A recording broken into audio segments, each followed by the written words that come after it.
The moment Marcus Wellington stepped out of his Rolls-Royce, he knew this intersection would change everything. But he had no idea how right that feeling was. Before I continue with the story, I told my mom I'm going to be successful telling story, but she doubted me. Hitting the subscribe button make me a step closer to my goal. Marcus Wellington had everything a man could want. At 42 years old, he stood at the pinnacle of success that most people only dreamed about. His tech empire, Wellington Industries, was worth $3.7 billion. His penthouse apartment on the Upper East Side of Manhattan overlooked Central Park, offering views that stretched across the entire city like a kingdom laid out before its ruler. His private garage housed 12 luxury vehicles, each one a masterpiece of engineering and design. His walk-in closet contained suits that cost more than most people's monthly rent. His calendar was perpetually filled with galas, charity events, and exclusive gatherings where champagne flowed like water and the elite of society mingled under crystal chandeliers. But success, Marcus had learned over the years, came at a steep price. The higher he climbed up the ladder of achievement, the lonelier the view became from the top. He had business associates, certainly. He had people who worked for him, people who wanted things from him, people who smiled and laughed at his jokes because of what he represented. But friends, real friends, those had disappeared somewhere along the journey upward. And family? That was a wound that had never quite healed, an emptiness that no amount of money could fill. That Tuesday morning in late November started like any other day in Marcus's meticulously organized life. His alarm went off at 5:30, as it did every morning. He completed his 45-minute workout in his private gym, showered in his marble bathroom with its gold fixtures, and dressed in a charcoal gray suit that had been custom-tailored in Milan. His assistant had already prepared his schedule, his cook had prepared his breakfast of egg whites and avocado toast, and his driver was waiting downstairs with the engine running. Today was particularly important. Marcus was headed to finalize a merger with a Silicon Valley startup that would add another $500 million to his already substantial portfolio. The young founders were eager, perhaps too eager, and Marcus knew he had the advantage. He always did. That's how he'd built his empire, by being smarter, faster, and more ruthless than everyone else in the room. His driver, James, a quiet man in his 50s who had worked for Marcus for 7 years, navigated through Manhattan's congested morning streets with practiced ease. Marcus sat in the back, his tablet propped on his knee, reviewing documents and financial projections. The numbers were good. They were always good. He'd learned long ago how to make numbers dance to whatever tune he wanted. Then, without warning, traffic came to a complete standstill. Cars honked, drivers shouted, and the usual chaos of New York City amplified into something more frustrating. Marcus glanced at his watch, a limited edition Patek Philippe that cost more than luxury cars. He was going to be late, and Marcus Wellington was never late. "Sir, there's been an accident about 3 blocks ahead," James announced, his voice apologetic, as if the traffic were somehow his fault. "Emergency vehicles are blocking the intersection. We'll be stuck here at least 20 minutes, maybe longer." Marcus felt irritation flare up inside him, but he forced it down. Getting angry wouldn't move traffic.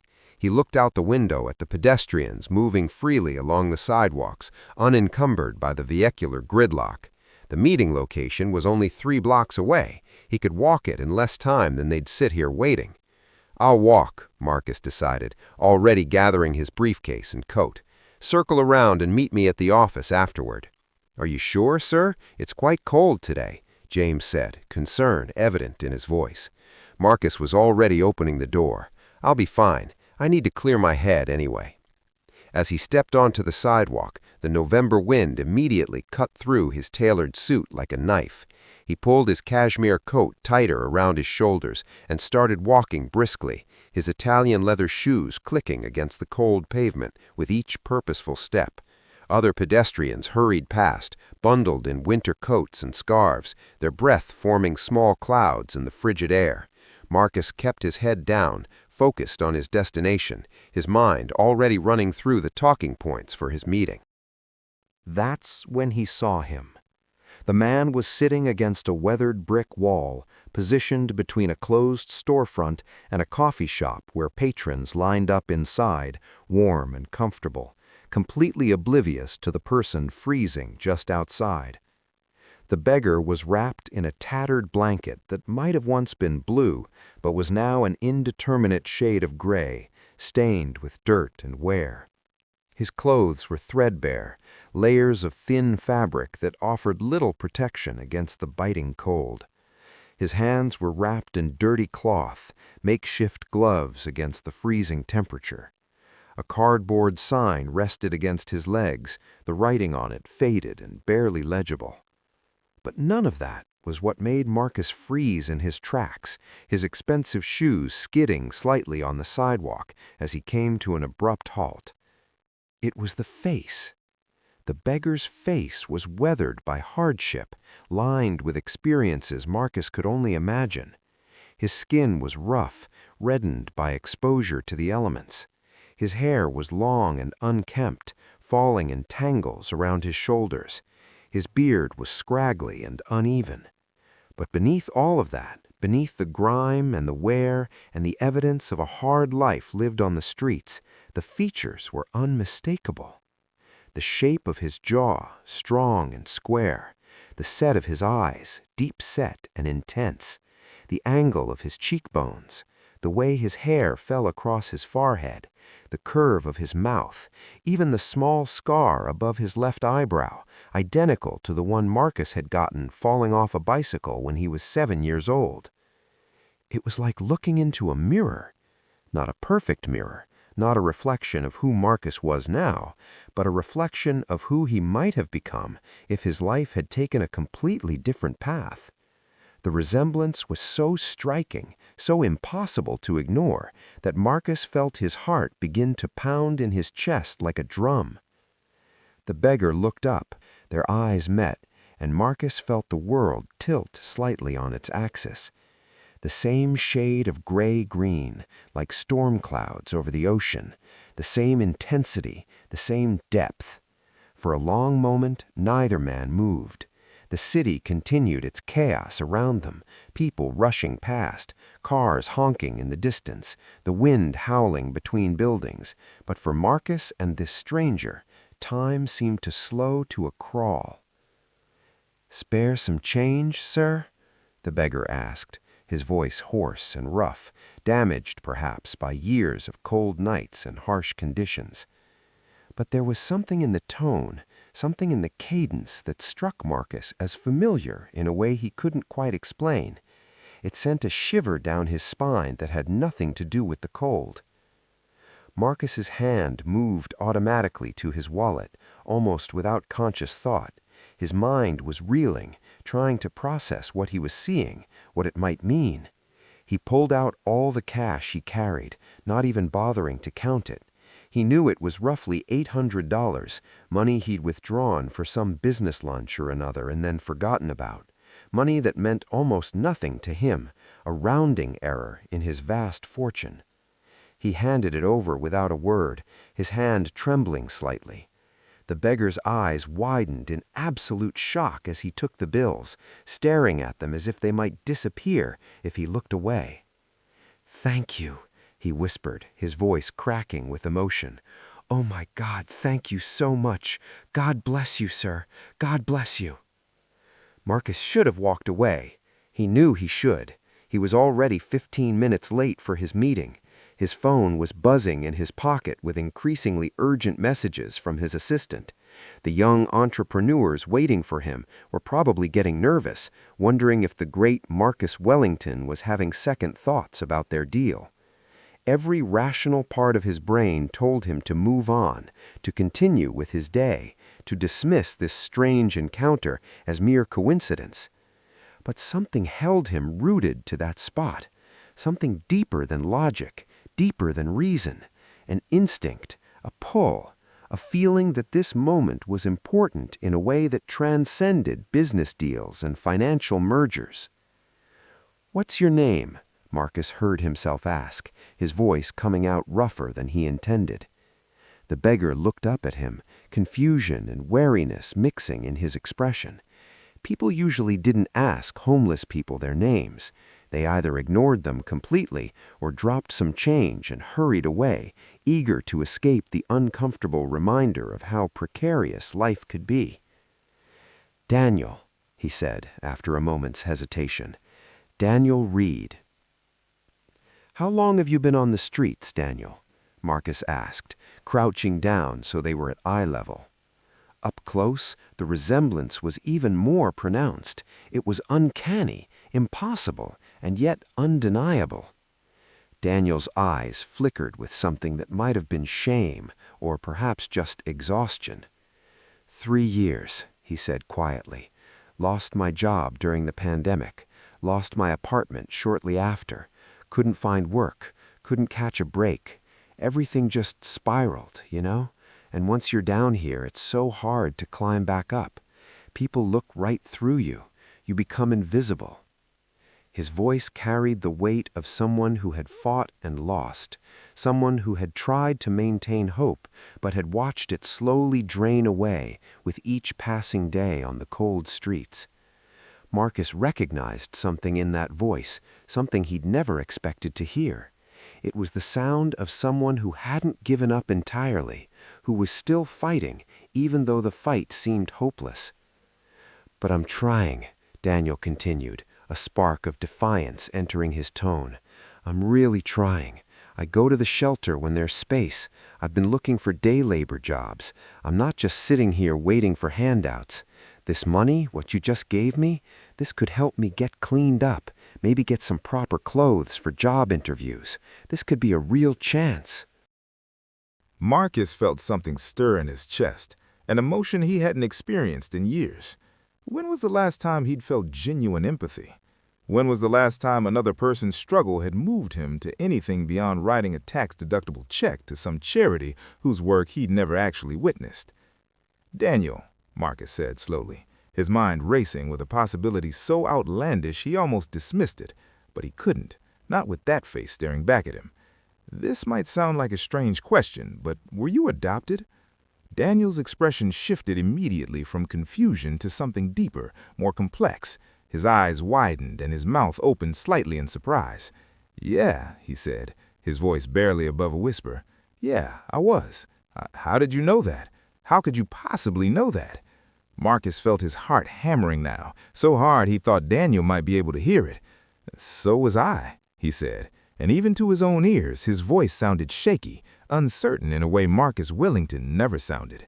"I was adopted as an infant. The records were sealed. I never knew anything about my birth family." The words hung in the cold air between them. Daniel was staring at Marcus now with an intensity that matched his own, and Marcus could see the man's mind working, processing, arriving at the same impossible conclusion that Marcus himself was circling around but afraid to voice. "When's your birthday?" Marcus asked, though part of him already knew the answer. Part of him had known from the moment he saw this man's face. "April 7th, 1983, Daniel said slowly. The world seemed to tilt. The noise of the city faded to a dull roar in Marcus's ears. "That's my birthday too. April 7th, 1983. That's my birthday too." For a long moment, silence hung between them, heavy with implications that neither man seemed ready to fully acknowledge. People continued to rush past on the busy sidewalk, wrapped in their own lives and concerns, completely unaware that two lives were colliding in the most extraordinary way. A woman bumped into Marcus without apologizing, too focused on her phone call. A delivery truck rumbled past, its engine loud and intrusive. Somewhere in the distance, a siren wailed, but Marcus and Daniel might as well have been alone in the universe. "I think," Marcus said slowly, carefully, as if the words might shatter if spoken too forcefully, "we need to talk. Really talk. Not here. Not like this." He stood up, his knees protesting slightly from crouching in the cold. He pulled out his phone and made a call, his fingers moving on autopilot while his mind spun with possibilities and implications. "This is Marcus Wellington," he said when his assistant answered. "Cancel my 10 o'clock. Cancel everything today. Something's come up. Something important." His assistant, efficient and professional, knew better than to ask questions when Marcus used that tone. Of course, sir. I'll reschedule and send your apologies. Marcus ended the call and looked down at Daniel, who was staring up at him with an expression that mixed hope, confusion, and disbelief. Can you walk? Are you okay to move? Yes, I think so. Daniel started to gather his few belongings, a backpack that looked like it had seen better days, the cardboard sign, the tattered blanket. Where are we going? Somewhere warm, somewhere we can talk privately. Marcus was already thinking through logistics. He couldn't take Daniel to his office. Too many questions, too many curious eyes. Not his home either, not yet. Somewhere neutral. There's a hotel 2 blocks from here. We'll get you a room, get you warm, get you fed, and then we'll figure this out.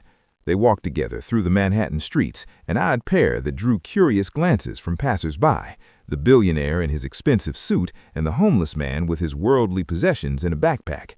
Marcus was acutely aware of the looks, the judgment in some people's eyes, the assumption that Marcus was being charitable to a random stranger. If only they knew the truth. If only Marcus himself knew the truth. The hotel was one of those boutique places that Marcus had stayed at during business trips, the kind of establishment that valued discretion above all else. The desk clerk's eyes widened when Marcus approached, recognition flashing across his face. "Mr. Wellington, what a pleasure. How can we help you today?" "I need a suite, your best one, and I need complete privacy. No questions, no interruptions unless I request them." "Of course, sir, right away." The clerk's professionalism never wavered, even as his eyes flickered briefly to Daniel before returning to his computer screen. Within minutes, they had a key to a top-floor suite. The room was luxurious, all soft carpets and elegant furniture and floor-to-ceiling windows with views of the city. Daniel stood in the middle of it, completely out of place and overwhelmed, his backpack still clutched in his hands. "First things first," Marcus said, his business instincts kicking in, even as his emotions churned. "You need to clean up, get warm. There's a bathroom through that door. Take a shower, take your time. I'll order some food and some clothes in your size." "Daniel," Marcus said, and hearing his own name from this stranger's mouth sent another jolt through him. "This is crazy. This is absolutely crazy. What's happening right now?" "I don't know," Marcus admitted, "but we're gonna find out." While Daniel showered, Marcus made calls. He contacted a private lab he'd worked with before for corporate health screenings, the kind of place that valued discretion and could expedite results for the right price. He explained what he needed: DNA testing, comprehensive and fast. Then he called one of his assistants and had her arrange for clothes to be delivered, basic items in what he estimated to be Daniel's size. Then he stood at the window, looking out over the city he'd conquered, and allowed himself to feel the full weight of what might be happening. He thought back to the documents he'd found years ago, tucked away in his adoptive parents' safe after they'd died. Sealed adoption records from St. Mary's Hospital in Boston. He'd been too focused on building his empire to follow up, too busy proving himself to care about the past. He'd told himself it didn't matter, that who he'd been born to was irrelevant compared to who he'd become. But now, standing here with the very real possibility that his identical twin brother had been living on the streets while Marcus accumulated billions, he felt something he rarely allowed himself to feel: guilt. Daniel emerged from the bathroom 40 minutes later, transformed and yet still unmistakably the same person. Cleaned up, the resemblance was even more striking. His hair, washed and combed back, was the same shade as Marcus's.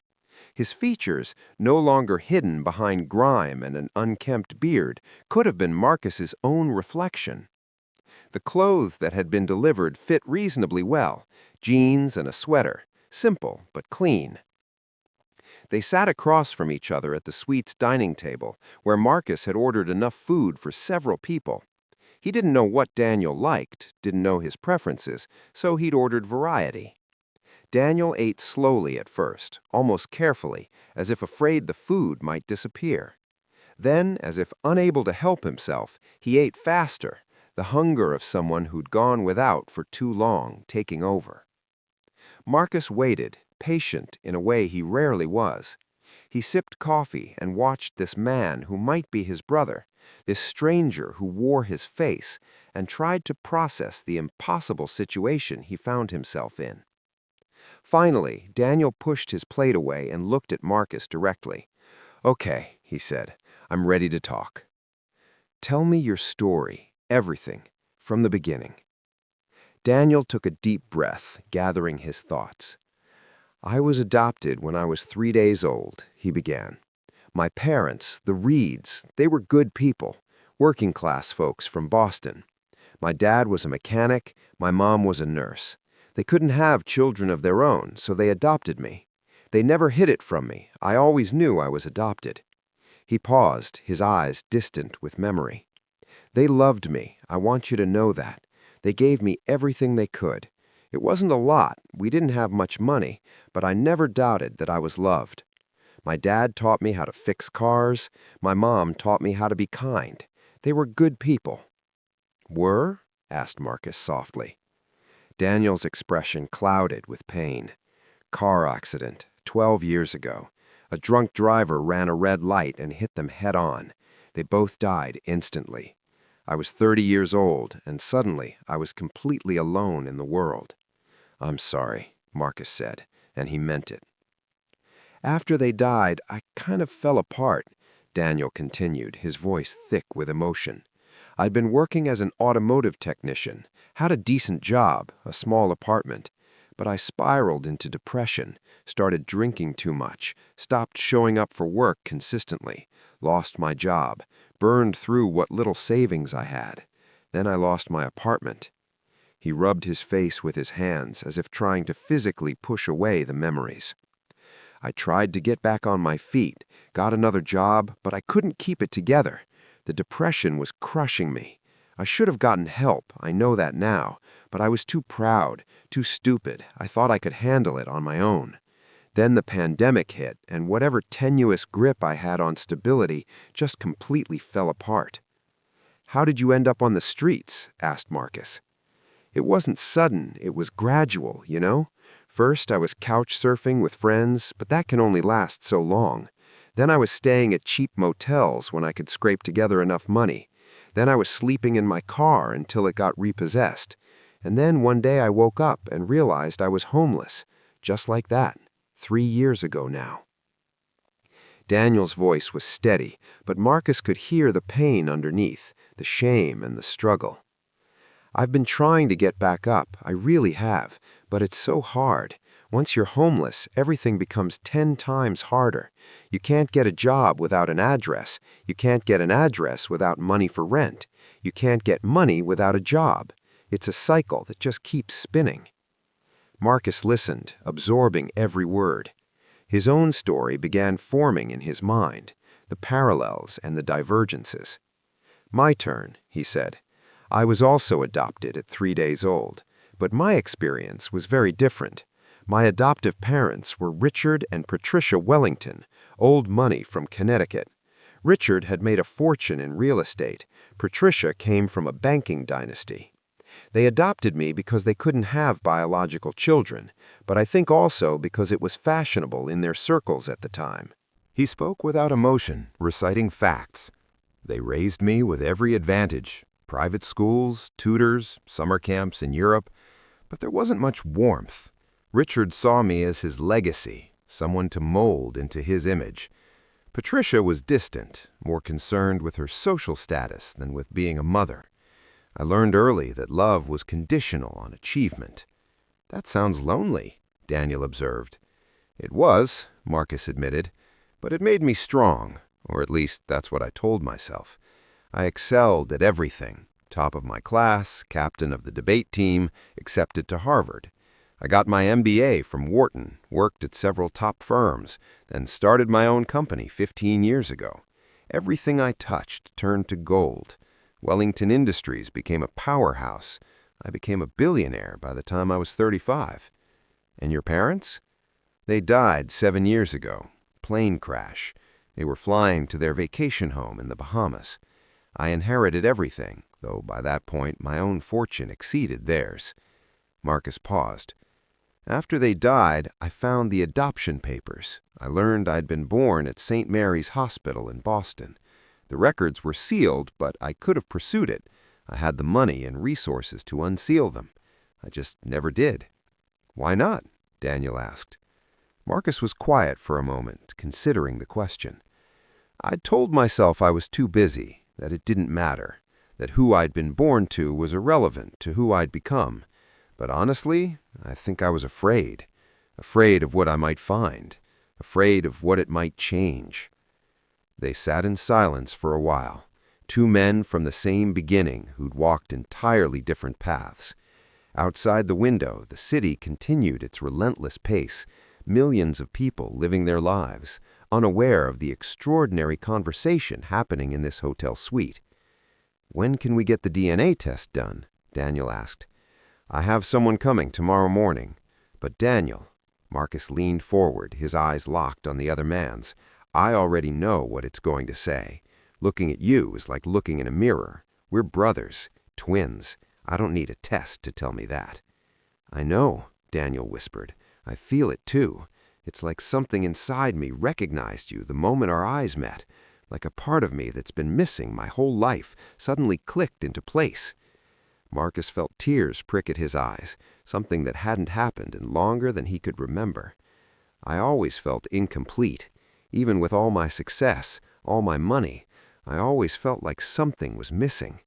I thought it was because of my cold upbringing, because I never learned how to connect with people. But maybe it was this. Maybe it was you." The DNA testing happened the next morning. A technician came to the hotel suite, professional and discreet, and took samples from both men. Marcus paid extra for rush processing, and 3 days later, the results came back. 99.9% probability, identical twins. Marcus sat in his penthouse office, the paper trembling in his hands. Across from him, Daniel sat in one of the leather chairs, wearing clothes that Marcus had bought him, looking more like himself, and yet still carrying the weight of years of hardship in his eyes. "We're brothers," Marcus said, and for the first time since he was a child, tears streamed freely down his face. "We're actually brothers. We're twins." Daniel was crying too, his body shaking with sobs that seemed to come from somewhere deep inside. "I always felt like something was missing. My whole life, even when my parents were alive, even when things were good, I felt like there was a piece of me out there somewhere. And here you are. You've been here all along." "Me too," Marcus whispered, his voice breaking. "God, me too. All this time, all these years you were out there and I didn't know. You were suffering and I didn't know." They sat there crying, two grown men finally allowing themselves to feel the full weight of a separation they hadn't even known existed until a few days ago. Outside, the sun was setting over Manhattan, painting the sky in shades of orange and pink. The city lights were starting to twinkle to life. That night, they talked until dawn broke over the city. They compared notes on their lives, discovering connection after connection. They both loved classical music, particularly Beethoven. They both had a habit of tapping their left foot when they were thinking deeply about something. They both took their coffee black with exactly 2 sugars. They both had the same subtle mannerisms, the way they tilted their heads when listening, the way they gestured when explaining something complex. But more than that, they discovered something deeper. Despite their vastly different circumstances, despite one growing up in wealth and the other in modest means, despite one achieving extraordinary success and the other falling into homelessness, they shared core values. They both believed in hard work. They both valued honesty. They both had a deep desire to help others, though their circumstances had given them very different opportunities to act on that desire. As the sun rose on their 4th day together, Marcus made a decision. It wasn't a difficult decision, though it would have shocked his business partners and anyone who knew his reputation as a ruthless negotiator. "I want you to come work for me," he said to Daniel. "Not as charity, not because you're my brother, though you are, but because I think you have something to offer. You have perspective I don't have. You've seen a side of life I've never experienced, and I want to create something that can help people like you, people who've fallen through the cracks." Daniel looked skeptical. "Marcus, I appreciate everything you've done, but I don't know anything about running a tech company. I'm a mechanic, or I was." "I'm not talking about running my tech company," Marcus said, his mind already racing with possibilities. I'm talking about starting something new, a foundation, a real one, not just a tax shelter, dedicated to helping homeless people get back on their feet. Not just handing out money, but creating real pathways to stability. Job training, housing, mental health support, everything someone needs to rebuild their life. He leaned forward, excited now, in a way he hadn't been about work in years. And I want you to run it. You know what people need because you've been there. You know the obstacles because you faced them. You can design programs that actually work because you understand the reality on the ground. I don't have any experience with that kind of thing, Daniel protested. Neither did I when I started my company. I'll teach you what you need to know about the business side. You teach me about the human side. We'll figure it out together. Daniel was quiet for a long moment, and Marcus could see him processing, considering. Finally, he said, on one condition. Name it. I don't want special treatment because I'm your brother. I want to earn this. I want to actually do the work and do it well. I don't want to be a charity case, even yours. Marcus smiled, a real smile that reached his eyes. Deal. The months that followed transformed both of their lives. Marcus set Daniel up in an apartment, modest by Marcus's standards, but luxurious to Daniel. He introduced him to therapists who could help with the depression and trauma. He brought him into the world of philanthropy and foundation work, teaching him about grant-making and program development. Daniel threw himself into the work with a passion Marcus recognized because he felt it himself. Together, they created the Wellington Reed Foundation, named for both of them, dedicated to comprehensive homelessness services. Daniel insisted on spending time in shelters, talking to people on the streets, understanding their needs not from a distance but up close. He brought those insights back, and he and Marcus designed programs that addressed real problems in practical ways. Marcus, for his part, found himself changing. Having Daniel in his life opened something in him that had been closed for decades. He started to care about more than just profit margins and market share. He started to see the people behind the numbers. He began to understand that success without connection, achievement without relationship, was hollow. 6 months after that fateful day on the Manhattan street, Marcus stood at a charity gala in a glittering ballroom. Daniel stood beside him, comfortable now in a tailored suit, though he still tugged occasionally at his tie, a nervous habit he couldn't quite shake. They were about to announce their new initiative, a $50 million program to build transitional housing across New York City, with wraparound services including job training, mental health support, and case management. It was ambitious, maybe the most ambitious project either of them had ever undertaken. As Marcus looked out over the crowd of wealthy donors and society figures, he felt Daniel's hand on his shoulder. They exchanged a glance, and in that moment, Marcus felt something he'd never experienced at any of his previous successes. He felt complete.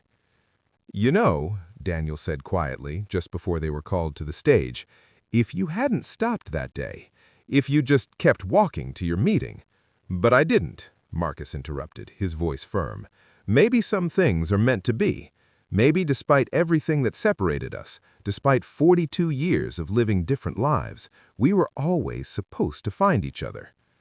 Do you ever think about it? Daniel asked. About what happened, how we got separated in the first place. Marcus had thought about it. He'd hired investigators who dug into their birth records. They'd discovered that their birth mother had been a young woman, barely 20, unmarried and unable to care for twins. She'd made the heartbreaking decision to give them up for adoption, hoping they'd find good homes. The adoption agency had separated them, a common practice at the time, placing them with different families. I think about her sometimes, Marcus said. Our birth mother. I wonder if she ever thought about us, if she wondered how we turned out. The investigator said she died 10 years ago, Daniel said softly. We'll never get to ask her why she made the choices she did. No, Marcus agreed, but I like to think she did what she thought was best. She gave us life, and she gave us to families who wanted children.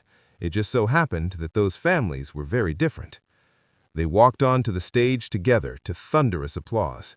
As Marcus spoke about the Foundation's mission, about giving people second chances and recognizing the dignity in every human being, He looked at his brother and felt gratitude so profound it almost overwhelmed him. The truth was, Marcus had given Daniel money that day, thinking it was just another philanthropic gesture, a momentary kindness to a stranger. He had no idea he was finding the missing half of his soul. And Daniel, who had been at his lowest point that freezing November morning, believing he had lost everything and would never recover, had discovered that he had never truly been alone. In the years that followed, the Wellington Reed Foundation became a model for comprehensive homelessness services. They opened 5 residential facilities, helped thousands of people transition off the streets, and inspired similar programs in cities across the country. Daniel became a recognized expert in homelessness policy, speaking at conferences and advising government agencies. Marcus, who had once only cared about building his business empire, found new purpose in using his wealth to create real change. But more than any of that, more than the programs they built or the lives they changed, was what they'd given each other.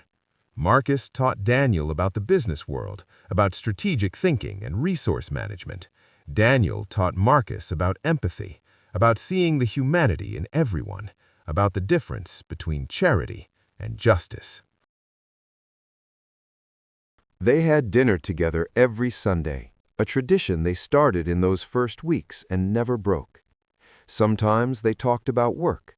Sometimes they talked about the past, gradually piecing together the story of their separation and finding peace with it. Sometimes they just watched sports and argued about teams like any other brothers. Every morning when they met for coffee at Marcus's penthouse overlooking Central Park, before heading to the foundation offices they now shared, they were reminded of the extraordinary nature of their reunion. 2 brothers, separated at birth by circumstances beyond their control, raised in different worlds, one climbing to the heights of wealth and success while the other fell into homelessness and despair, brought together by chance on a cold November morning. Or maybe not chance, maybe fate, maybe destiny, maybe the universe's way of correcting an old wrong. Marcus often thought back to that moment when he'd stepped out of his Rolls-Royce, annoyed by traffic, focused on a business meeting that now seemed laughably unimportant. He thought about how close he'd come to just walking past Daniel, to seeing another homeless person and averting his eyes like everyone else did. What if he'd been looking at his phone? What if he'd been so focused on his destination that he'd never looked up? But he had looked up. He had seen, and in seeing his own face reflected in a stranger living on the streets, he'd found something he didn't even know he was searching for. In the end, it wasn't about the billions in the bank or the empire Marcus had built or the company he'd created. It wasn't about the success and the accolades and the power he'd accumulated. Those things had their place, certainly. They'd given him the resources to help Daniel and to create the foundation and to make a real difference in people's lives.